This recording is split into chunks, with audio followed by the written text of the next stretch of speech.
Mais uma vez nós leremos a palavra de Deus agora no livro de Hebreus, capítulo 2, versículos de 1 a 4. Hebreus 2, de 1 a 4.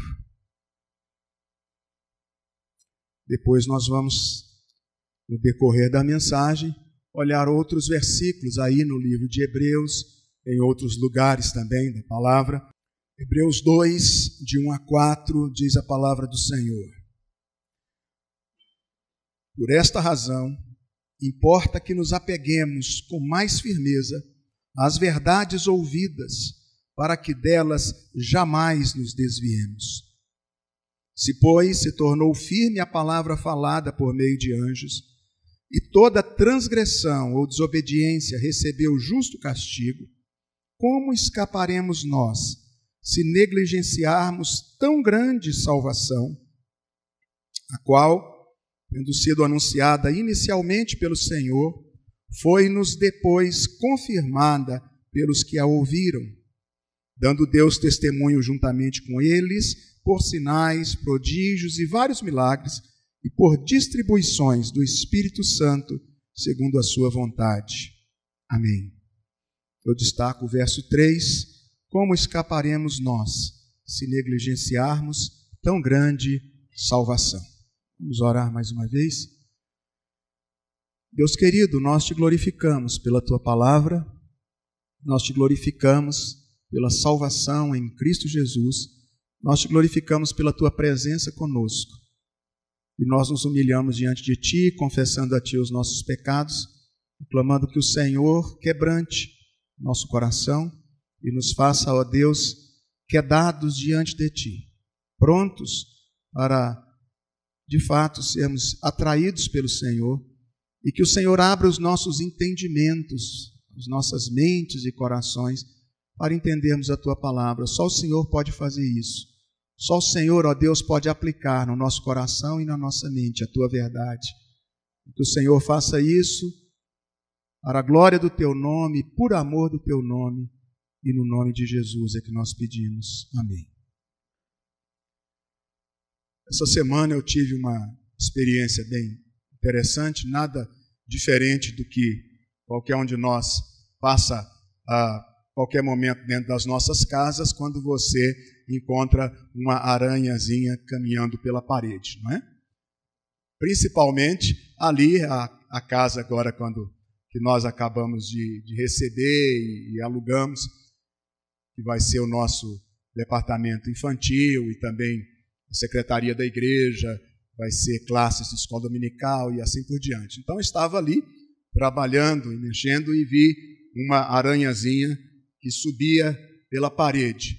Naturalmente, a gente vai lá e dá um tapa, e é fácil matar uma aranha, não é difícil, né? Eu então, com um tapa, a aranha caiu no chão e ali eu vi 3 pedaços. O pedaço maior, ela ficou quase completa, e nos outros 2 pedaços tinha meia patinha de um lado e meia patinha de outro. E aí eu percebi que as 3 partes ficaram se mexendo, tremendo, tremendo, tremendo. Eu disse, vou ficar observando o que vai dar. Ela vai viver ou não vai? Né? E aí, é claro que todo mundo sabe que ela ia morrer, né? Era só questão de tempo, mais alguns segundos e essa aranha ia morrer. É engraçado que eu fiquei olhando para aquela patinha desconjuntada, separada do corpo, que ainda tremia sozinha, e foi parando de tremer e se acabou. Uma, outra e depois o corpo inteiro. Na mesma hora me veio uma clareza daquilo que Deus representa em nossas vidas. Na verdade, Deus não é uma parte de nós, Ele é o nosso todo. Ele é não apenas o nosso Criador, mas Ele é o sustentador da nossa vida. A Bíblia diz que Jesus é o autor e consumador da nossa fé. Ele mesmo é quem coloca fé no nosso coração. E Ele faz isso para que tudo redunde para a glória dEle.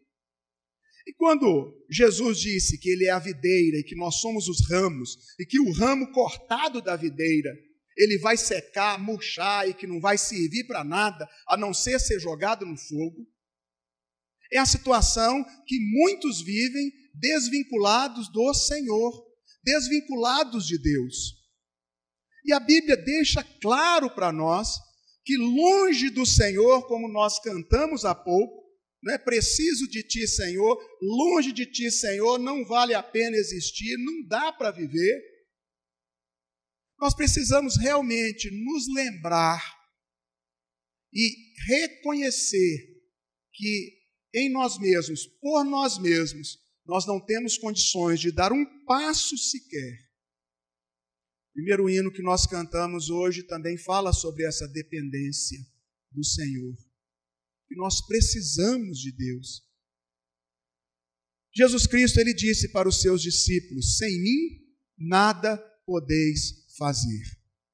E quando a palavra de Deus diz nada, é nada mesmo. Eu e você não podemos piscar os nossos olhos se Deus não estiver conosco, nos dando condições para isso. Você tem o corpo que você tem a inteligência, a cognição que você tem o dinheiro, os bens e as possibilidades que você tem, a inteligência que você tem, porque Deus é gracioso com você, comigo, conosco. Tudo é graça de Deus. Ninguém neste mundo pode dizer que venceu sozinho, ou que é muito, ou que ele é muito poderoso, ou que ele está podendo. A gente usa muito isso hoje, né? O fulano está podendo, está poderoso, está poderosa. Isso é comumente usado. A gente conversa sobre isso, a gente sabe o que está dizendo. Né? Quando a gente diz isso, a gente diz: olha, você está em condições, você tem sido o quê? Abençoado. Tem sido abençoado. Falta a gente lembrar, e é bom que a gente se lembre, que quando nós podemos fazer alguma coisa e ser alguma coisa, cada minuto, cada segundo de nossa vida é graça de Deus. Olhando para essa graça que foi entregue ao homem, nós vemos o escritor aos Hebreus, colocando aqui no capítulo 1, ele inicia o capítulo dizendo que Cristo veio a este mundo para trazer então como um cumprimento da profecia que Deus mesmo havia dado pelos profetas e que no tempo do Senhor, no tempo já preparado por Deus, Jesus veio a este mundo em forma humana. E o texto então nos diz que, havendo Deus antigamente falado através dos profetas e de muitas maneiras, nos últimos dias ele nos falou pelo Filho. Nenhum de nós precisa ter dúvidas de que Deus, o Todo-Poderoso, o Onisciente, o Onipresente, o Senhor dos céus e da terra, na pessoa do seu Filho Jesus Cristo, se fez homem e veio a este mundo. E por encarnação do Espírito Santo, ele nasce do ventre de Maria. E ele viveu entre nós como criança, adolescente, jovem e homem adulto. E diz a palavra de Deus que Cristo passou por todas as coisas que qualquer ser humano passa, inclusive ele foi tentado em todas as coisas.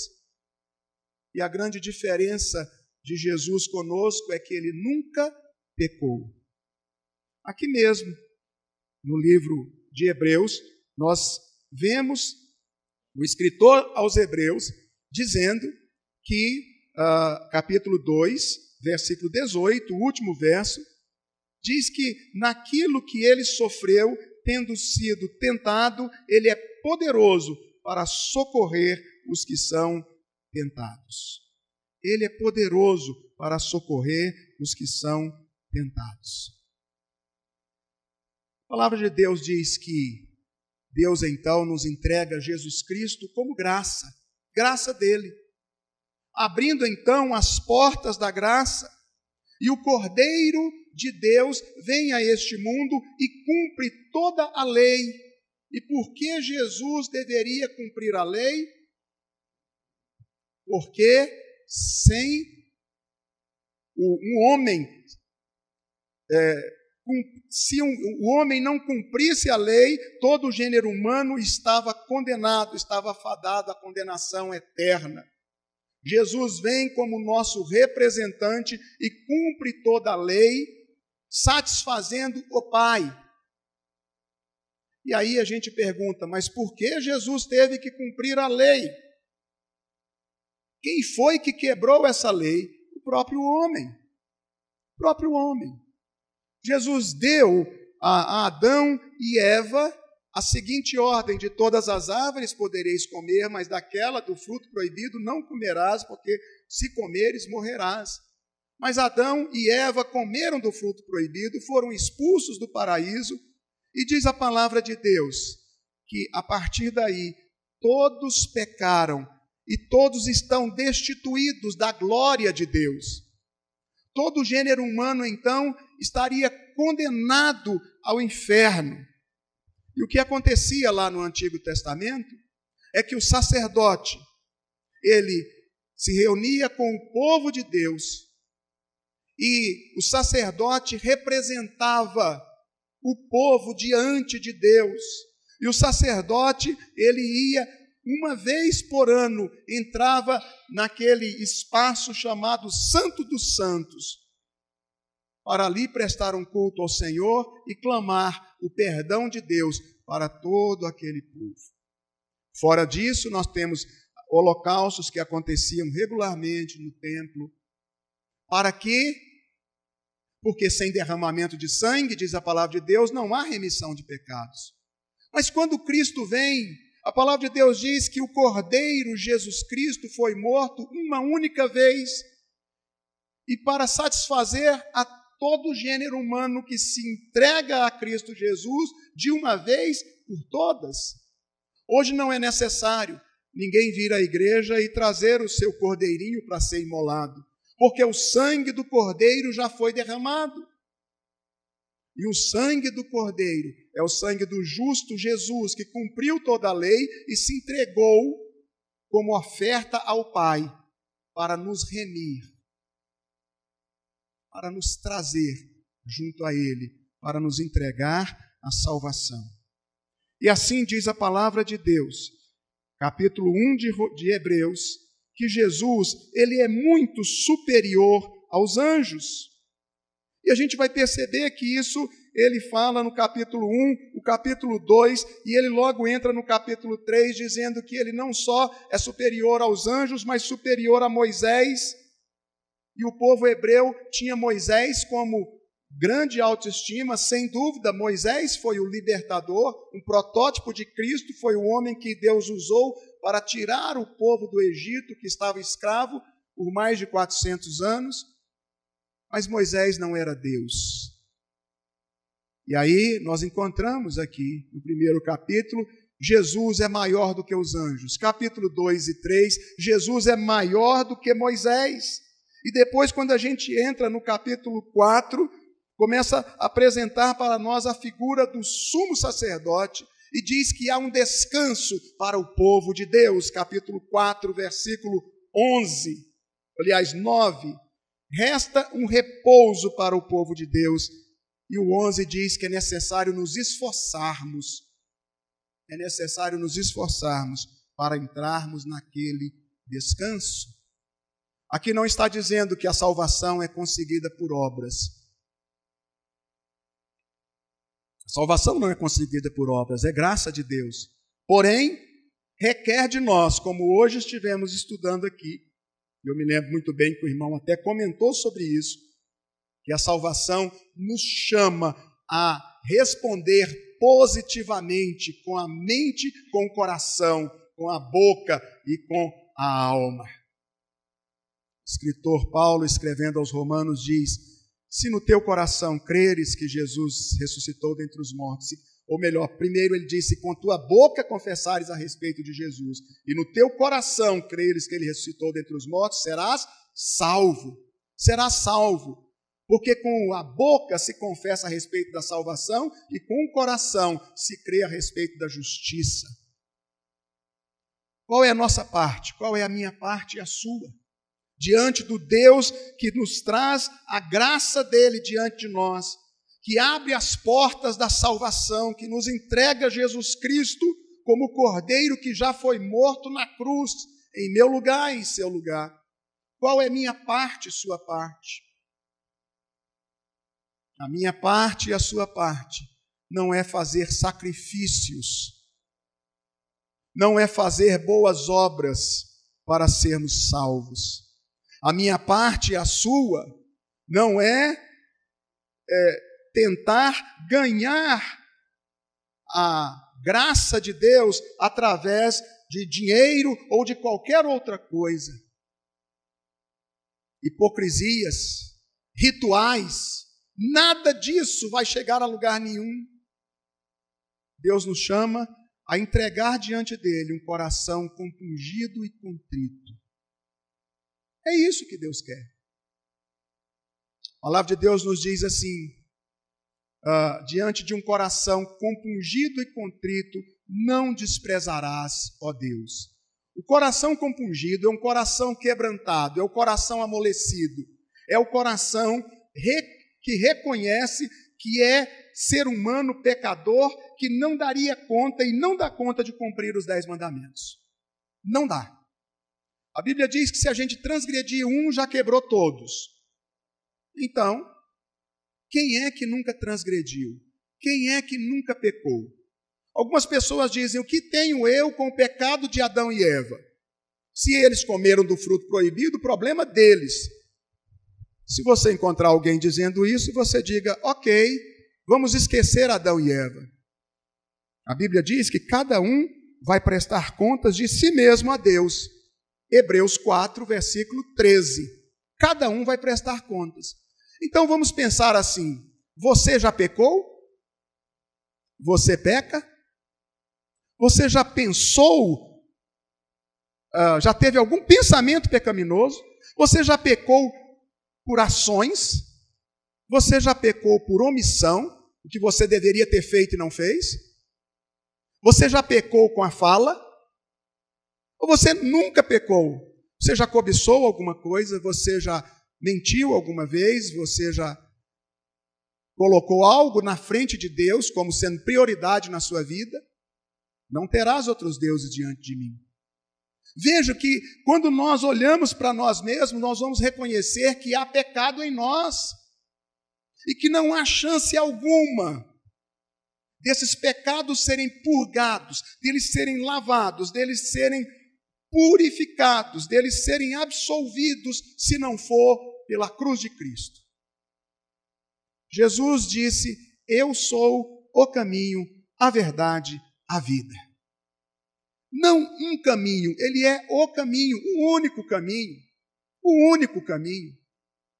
Artigo definido. Ele é a verdade, ele é a vida. Fora dele, todos estão mortos. Como Paulo escreve aos Efésios e diz que nós estávamos mortos em nossos delitos e pecados, quando Cristo veio e nos deu vida. Sabe o que é salvação? Salvação é ser retirado do lamaçal de lodo, de lama e perdição, como o salmista usa a linguagem poética, e ser retirado dali e ser colocado sobre a rocha. Salvação é sair das trevas para a luz, aonde não conseguia se contemplar a vontade de Deus, mas agora a vontade de Deus está muito clara. Aonde a pessoa fazia por si mesma, a pessoa não reconhecia Deus na sua vida, a pessoa achava que dava conta de seguir, de sobreviver, de alcançar a vida eterna, mas agora ele reconhece que não é isso, que ele não consegue. Isso é salvação. Ele reconhece que ele só consegue mediante Cristo Jesus, então ele estende as mãos e diz, segura na minha mão, Senhor. Um cântico muito conhecido da década de 70, 80, era aquele que dizia, segura na mão de Deus e vai. Não é? Se as águas quiserem te afogar, segura. E sabe o que é qual é exatamente a postura do salvo em Cristo Jesus. Ele olha e diz: Deus, eu não dou conta de segurar na tua mão. Eu não consigo segurar na sua mão e ir. Senhor, eu levanto as minhas mãos a ti e peço que o Senhor segure na minha mão. Porque se o Senhor segurar, o Senhor não vai soltar. Eu vou pedir ao Senhor que o Senhor segure nos meus braços, que o Senhor me segure nos teus braços e me leve, porque eu não consigo por mim mesmo. E aí, o salmista, Salmo 131, diz: como a criança desmamada se aquieta nos braços de sua mãe, assim é minha alma para comigo. O salvo é aquele que confia que Deus não vai soltá-lo ao chão. Ele tem condições de abrir mão dos seus pecados, de renunciar a si mesmo, de abrir mão de uma vida de prazeres carnais para ter prazeres com Cristo. Nós precisamos tirar essa ideia que muitas pessoas ainda têm de que crente é aquele homem, aquela mulher, aquele rapaz, aquela moça que vive de regrinhas. Falava-se muito sobre isso. O que pode a sua igreja? Pode isso? Pode aquilo? O que pode? Pode assim? Pode assado? Ainda hoje disputa-se um pouco essas coisas.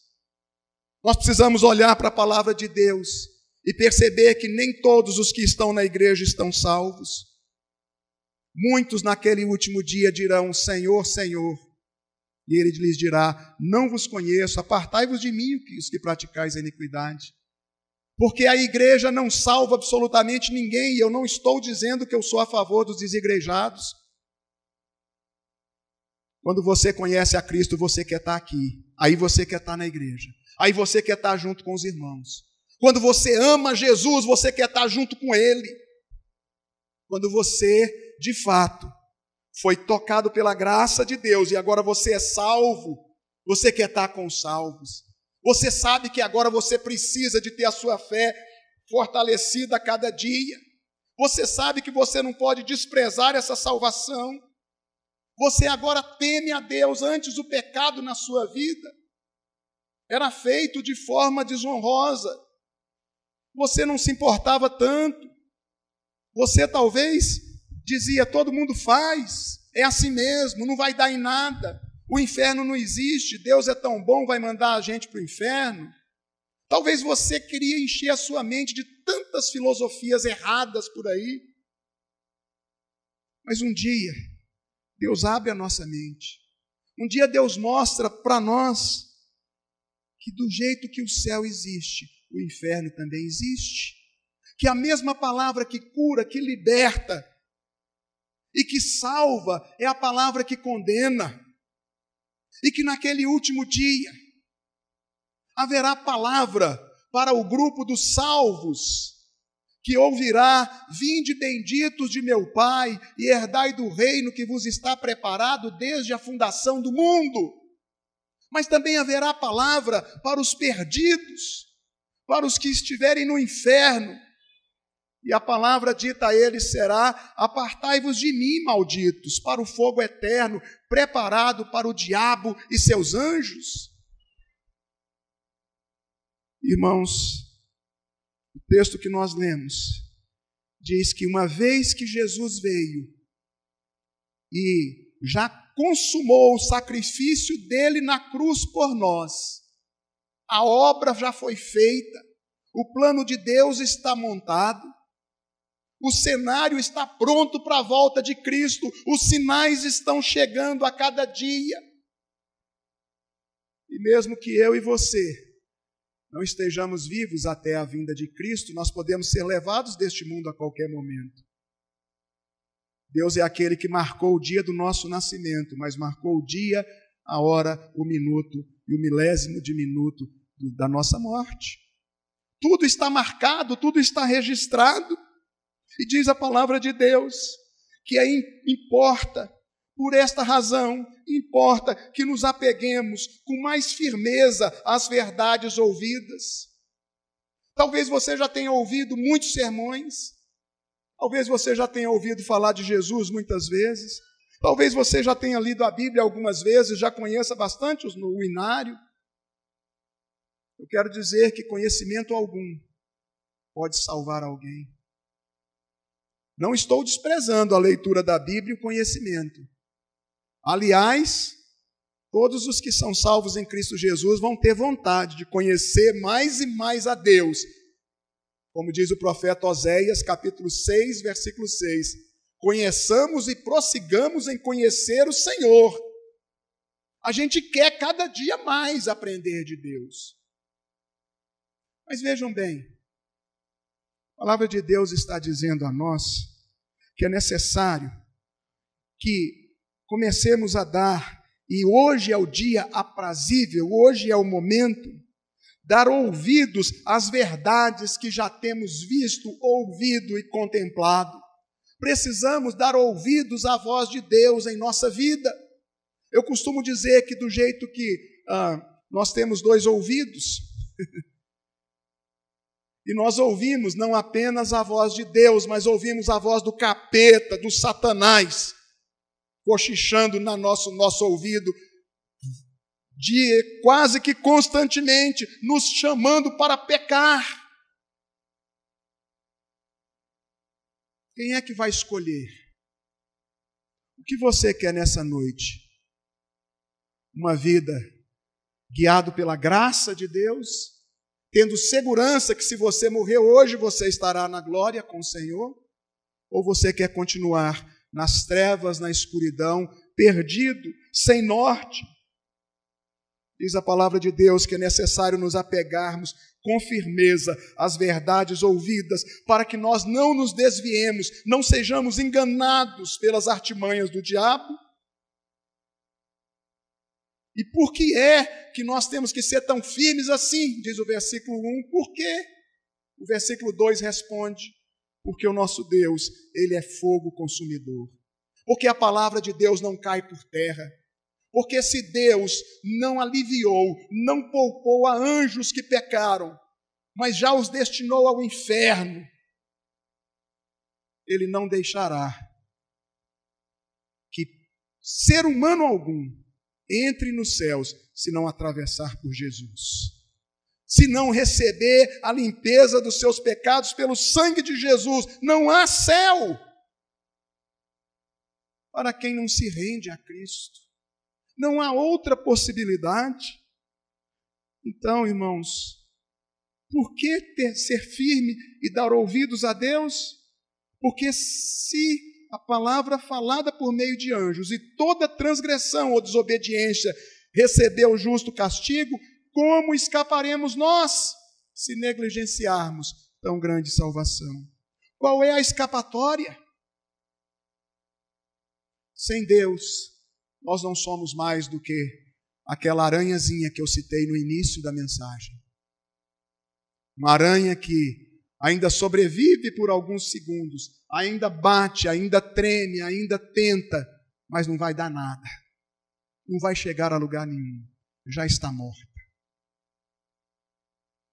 Sem Deus, nós estamos vegetando neste mundo. Nós estamos caminhando rumo à condenação eterna.